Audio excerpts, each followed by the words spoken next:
بسم اللہ الرحمن الرحیم۔ اللہم صلی علی محمد وعلی آل محمد۔ رب اشرح لی صدری ویسر لی امری واحلل عقدۃ من لسانی یفقہوا قولی۔ السلام علیکم دوستو، میں ہوں ایک عام سا مسلمان فقیر معصوم وارثی۔ دوستو، ہم نے بچپن سے لے کے آج تک ایک بات سنی بھی ہے اور تقریباً ہر جگہ پڑھی بھی ہے۔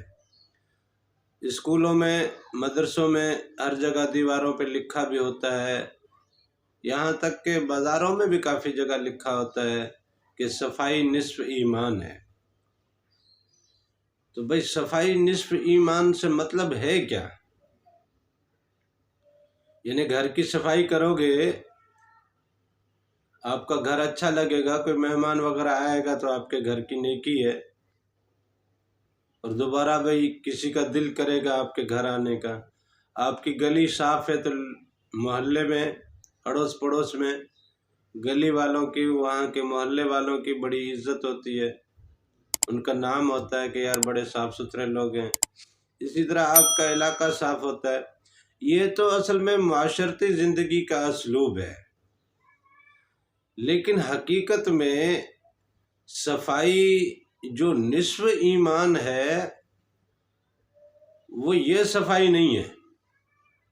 یہ صفائی تو معاشرتی طور پہ آپ کو ایک عزت دلاتی ہے، ایک آپ کے لیے وقار کا باعث بنتی ہے، لیکن حقیقت میں جس صفائی کی طرف اشارہ ہے وہ یہ ہے کہ آپ کے دل کی صفائی ہو، آپ کے قلب کی صفائی ہو، آپ کے اندر کی صفائی ہو۔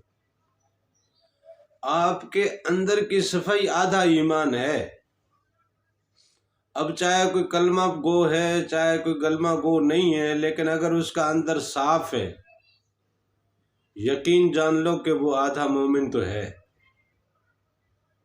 جب اس میں کوئی میل کچیل ہی نہیں ہے، گند کچرا ہی نہیں ہے، جب اس میں کوئی ایسی چیز ہی نہیں ہے، تو بروز حشر اس کا حساب کس بات کا ہونا ہے؟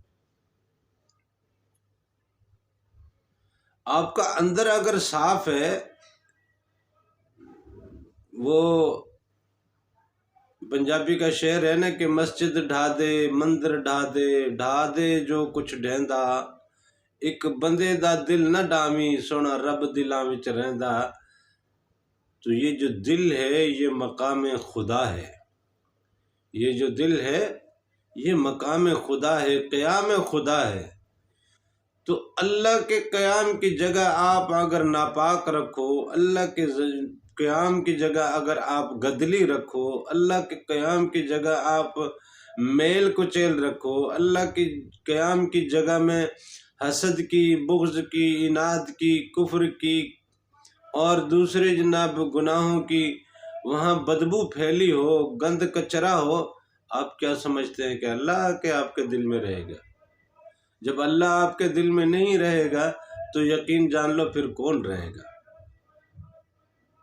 اگر آپ کا دل صاف ہے اور ہر طرح کی گند کچرے سے، ہر طرح کی میل سے، ہر طرح کی بدبو سے بالکل صاف ہے،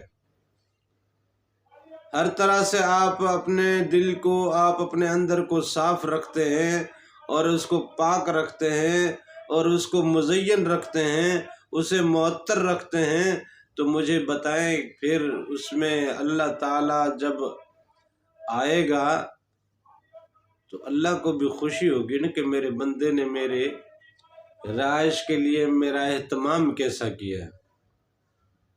آپ اس بات سے اندازہ لگائیں کہ جب رب کے قیام کی جگہ، رب کے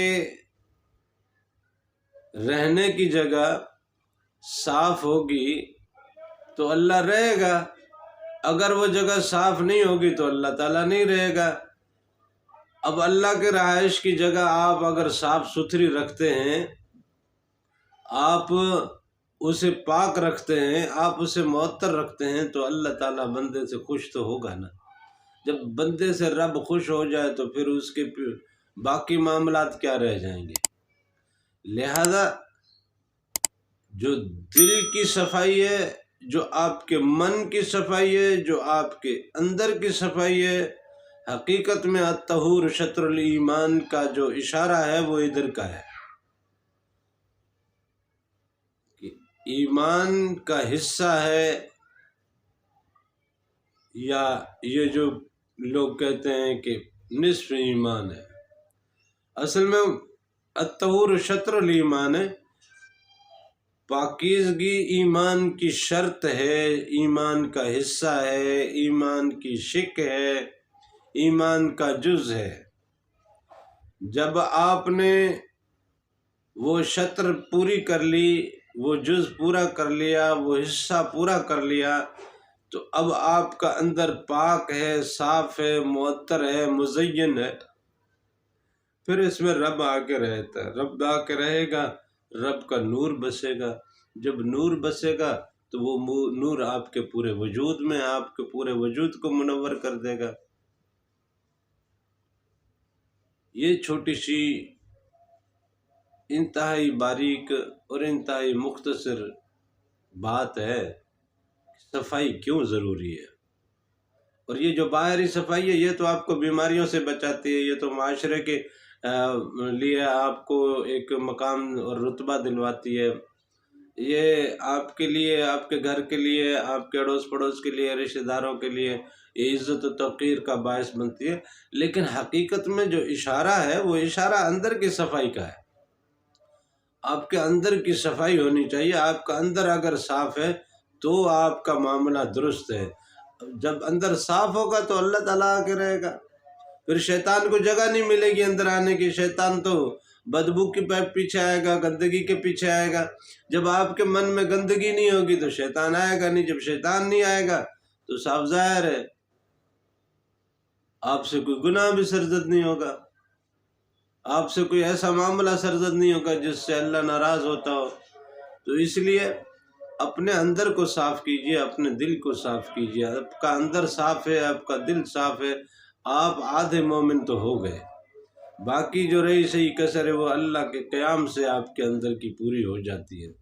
لہذا باتیں بڑی باریک ہیں، بہت ہی مختصر اور چھوٹی باتیں ہیں جن پہ ہم لوگ توجہ نہیں دیتے، اور ہمیں حقیقت میں اس بات کی طرف توجہ دلائی بھی نہیں جاتی۔ یہ سبق ہمیں سکھایا ہی نہیں جاتا۔ ہمیں بھائی بہنوں سے حسد ہے، ہمیں گھر کے دوسرے افراد سے حسد ہے، ہمیں اڑوس پڑوس سے جناب میل کچیل ہے، ہمارے پتہ نہیں کیا کیا معاملات ہمارے دل میں پل رہے ہیں، پتہ نہیں کون کون سی لالچیں ہمارے اندر میں پل رہی ہیں۔ ان سارے مفسدات کے ہوتے ہوئے دل پاک تو نہیں رہتا نا۔ دل کو پاک کرنے کے لیے یہ تمام مفسدات اپنے اندر سے نکال دیں، دل پاک ہو جائے گا، دل صاف ہو جائے گا۔ جب دل پاک اور صاف ہو جائے گا تو پھر رب کا قیام ہوگا، جب رب کا قیام ہوگا تو پھر نور ہی نور ہوگا، پھر آپ کی پورے وجود میں نورانی جلوے ہوں گے۔ بس آپ اپنے اندر کو صاف کر لیجئے۔ اللہ تعالیٰ سے دعا ہے کہ وہ مجھے اور آپ کو اپنا اندر پاک اور صاف رکھنے کی توفیق عطا فرمائے۔ آمین۔ جزاک اللہ۔